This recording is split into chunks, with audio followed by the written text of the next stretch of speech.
Hello বন্ধুরা, চলে এসেছি আবারও একটা মিনি ব্লগ নিয়ে। তো দেখো, কথায় আছে না, বিপদ বলে কয়ে আসে না, ঠিক সেরকম পরিস্থিতিরই সম্মুখীন। বড় ভিডিওতে তোমরা দেখবে যে কিভাবে কি হলো টোটোর এই পরিস্থিতিটা। তো ওকে নিয়ে ছুটলাম হাসপাতালে। তো ওখান থেকে ভ্যাকসিন দিল। তো এই ভ্যাকসিনটা ও একদমই সহ্য করতে পারছিল না, ও খুবই কষ্টে আছে এবং ও অসুস্থই আছে, এখনও বাড়িতে রয়েছে।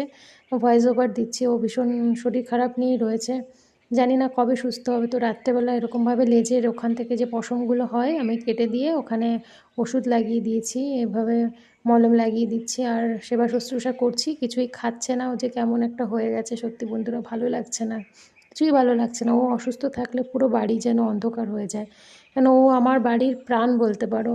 ও আছে বলে আমি এত ভালোভাবে থাকতে পারি। তো তোমরা প্রে করো যেন তাড়াতাড়ি সুস্থ হয়ে যায়। আর এই যে দেখো, বাড়ির একটু কাজ হচ্ছে, পুট্টির কাজ প্রায় হয়ে গেছে, মানে পুট্টি হয়ে গেছে, এরপর রং বাকি। তো আজকে টাটা।